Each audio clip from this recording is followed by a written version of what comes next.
안녕하십니까. 기사퍼스트 강사 권우석입니다. 정보처리 산업기사 필기 시험 소개 및 합격 전략에 대해서 이번 시간 설명을 드리겠습니다. 먼저 합격률을 분석을 해보도록 하겠습니다. 합격률을 분석하는 것은 상당히 중요합니다.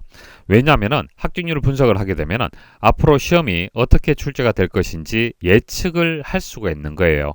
예측을 하게 되면 효과적인 학습 계획을 수립을 할 수가 있겠죠.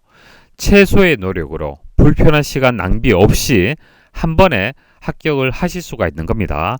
그래서 합격률을 분석하는 것은 중요하다, 그렇게 말씀을 드릴 수가 있어요. 최근에 합격률을 보시면 한 50%에서 한 40% 정도로 해서 출제가 된다라고 보시면 됩니다. 기출문제 중심으로 해서 출제가 된다라고 그렇게 판단이 되는 거고요. 기사퍼스트에서 제공해드리는 강의, 교재에서 대부분 출제가 된다라고 보시면 됩니다. 2024년 이후에 시험을 분석을 해보면은 3개 과목에서 대부분 강의와 교재에서 출제가 되었다, 그렇게 보시면 됩니다. 시험을 이제 응시하시는 방식이 조금 다릅니다. 시험지가 없습니다. 시험지가 없고요. 필기 같은 경우에는 CBT 방식으로 진행이 됩니다. 컴퓨터를 베이스로 해서 컴퓨터를 이용을 해서 응시를 하고요. 그 자리에서 바로 채점 결과 그리고 합격 여부를 확인할 수 있는 그런 방식이 됩니다. 그래서 시험지를 가지고 오실 수가 없습니다. 그래서 문제 복원이 조금 어려운데 기사퍼스트 사이트에서 문제 복원해서 알려드리도록 하겠습니다. 뒤에 자세히 설명을 드리도록 하고요. 시험일은 여러분들이 선택할 수가 있습니다. 필기 시험 기간 중에 하루를 선택할 수가 있는데 선택하는 요령도 다시 말씀을 드리도록 하겠습니다. 필기는 쉽게 출제가 되고 있죠. 강의 중심으로 학습을 하시면 되고요. 실기는 조금 다릅니다. 실기는 쉽게 출제가 되다가 2023년 3회 같은 경우에는 16%대로 어렵게 출제가 되었습니다. 그래서 실기는 주관식 방식으로 진행이 되기 때문에 합격률은 좀 떨어집니다. 필기는 합격률이 높은 이유가 보기가 주어지잖아요. 4개의 보기가 주어지는 사지선다형의 방식이 되기 때문에 합격률이 높을 수밖에 없는 거고요. 실기는 주관식 방식으로 진행이 되는 거예요. 근데 출제 기준은 필기하고 실기가 거의 비슷합니다. 비슷하기 때문에 필기를 준비를 하실 때 이해 위주로 학습을 하시고 필기와 실기를 동시에 준비할 수 있도록 그렇게 대비를 부탁을 드리겠습니다. 그리고 강의도 이해 위주로 해서 초보자, 비전공자 위주로 해서 강의가 진행이 됩니다. 기사퍼스트는 매회 필기, 실기, 가다반을 진행을 합니다. 커뮤니티에 들어가시면은 가다반 게시판이 있습니다. 가다반 게시판에 가시면은 정보처리 기사, 산업기사, 필기, 실기 가다반을 저희가 올려드리고 있습니다. 예를 들어서 2023년 1회 시험이다. 그러면은 그 시험에 대해서 총평이 나와 있고요. 날짜별로 해서 복원된 문제가 있습니다. 복원된 문제를 보시고 시험장을 가신다라면은 그만큼 합격 가능성은 높아질 수가 있겠죠. 문제 은행식으로 출제가 되기 때문에 한번 출제가 되었던 문제는 그 다음 날짜에도 출제가 될 수도 있습니다. UML에 대해서 출제가 되었죠. 그럼 UML에 대해서 다음 날 또 출제가 될 수 있다는 얘기예요. 그렇기 때문에 가급적이면은 마지막 날짜를 선택을 해서 시험을 보십시오. 원서 접수를 빠르게 하셔야 되는 거예요. 그래서 기사퍼스트 사이트에 들어와서 과목별로 해서 어떤 문제들이 출제가 되는지 그 내용 보시고 그 내용을 좀 더 중점적으로 보시면은 누구나 합격이 가능합니다. 2021년까지는 사지선다형, 그러니까 4개의 보기가 주어지고 거기서 하나 선택하는 방식으로 시험이 진행이 되었습니다. 2022년도에도 동일한 방식으로 객관식 형식으로 해서 시험이 출제가 되고요. CBT 방식으로 시험이 진행이 됩니다. 2021년까지는 5개 과목을 학습을 했어요. 그래서 과목별로 해서 수문제가 되고 총 100문제를 응시를 했었습니다. 2022년부터는 과목 수가 줄어듭니다. 그래서 3개 과목으로 줄어들고요. 과목별로 해서 20문제, 총 60문제가 출제가 됩니다. 따라서 시험 시간은 조금 줄어듭니다. 5개 과목일 때는 2시간 30분이었고요. 3개 과목으로 줄어들었기 때문에 1시간 30분의 시간이 주어집니다. 합격 기준은 동일해요. 평균 60점 이상이 합격이 되는 거고요. 과락이 있습니다. 과목별로 해서 7개 이하를 맞추게 되면 한 개 과목을 100점 만점을 기준해서 말씀을 드린다면 35점까지는 과락이 되는 거예요. 40점 이상이 되어야만 과락을 피할 수가 있습니다. 실기를 보시면은 실기는 주관식이죠. 이전에도 주관식, 이후에도 주관식으로 시험이 진행이 됩니다. 약 20문제가 출제가 되는 거고요. 이전에는 2시간이었지만 2시간 30분이 되고요. 60점 이상, 과락은 없습니다. 60점 이상이면 합격이 되겠습니다. 출제 기준을 한번 보도록 하죠. 자, 필기 보시면은 3개의 과목으로 구성이 된다 말씀을 드렸죠. 정보 시스템 기반의 기술, 프로그래밍 언어 활용, 데이터베이스 활용 이렇게 3개의 과목으로 구성이 되어 있습니다. 개발을 할 때 기본적으로 알고 있어야 되는 것은 프로그래밍 언어가 되는 거예요. 자, 자바가 되든 C가 되든 파이썬이 되든 소프트웨어를 개발을 하려면 프로그래밍 언어를 일단 알고 있어야 됩니다. 자, 그리고 프로그래밍 언어만 알고 있어서는 안 되겠죠. 시스템을 개발을 할 때 그 관련된 기술도 알고 있어야 돼요. 그래서 응용 소프트웨어 기초 기술 그리고 애플리케이션 설계, 자, 설계하는 단계 이해를 해야 되고, 그리고 개발하고 난 뒤에 테스트를 해야겠죠. 그리고 배포도 해야 됩니다.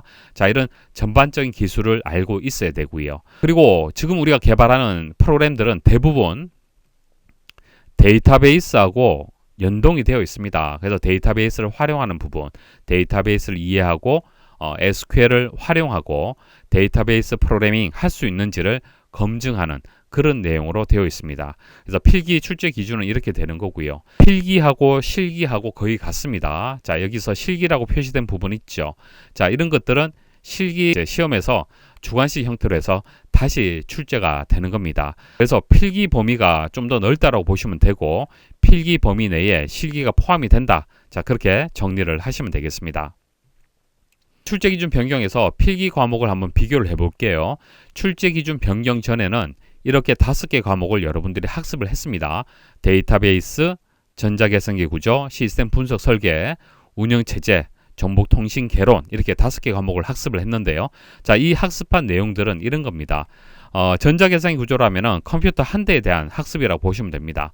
자, 컴퓨터 한 대가 어떻게 구성이 되는지 그 내용을 학습하는 내용이 되는 거고요. 데이터베이스는 우리가 프로그램을 개발하게 되면은 데이터베이스가 연동이 되기 때문에 학습을 했던 그런 과목이 되는 거고요.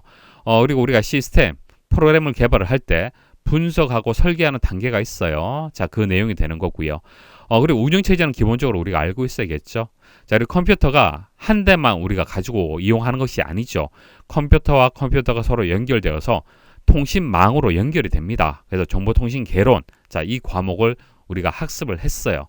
자, 이 내용들이 출제 기준이 변경되고도 거의 그대로 포함이 됩니다. 자, 1과목이 있고 2과목이 있으면은 여기서 운영체제, 네트워크, 공통 모듈, 객체 지향, 그리고 공통 모듈 구현 이런 것들은 변경 전에도 출제가 되었던 내용들이고요. 그래서 이런 내용들을 포함을 해서 우리가 1, 2과목을 학습을 하게 될 겁니다. 그래서 시스템 분석 설계, 운영체제, 정보통신 개론 이런 것들이 출제 기준이 바뀌었지만은 그대로 출제가 됩니다. 그리고 세 번째 과목은 데이터베이스 내용이 되겠습니다. 자, 데이터베이스 과목 내용이 그대로 또 출제가 됩니다. 그래서 출제 기준 변경 전에 5개 과목 중에서 전자계산기 구조를 제외하고는 모두 그대로 포함이 되어서 기출이 된다. 그렇게 보시면 되겠습니다. 마지막으로 기사퍼스트만의 합격 전략 말씀을 드리고 끝내도록 하겠습니다. 기사퍼스트에서는 인강학습 계획표를 제공을 해드립니다. 인강학습 계획표가 뭐냐면은 강의 목록이 있으면은 이게 첫 번째 강의, 두 번째 강의 이렇게 되어 있겠죠.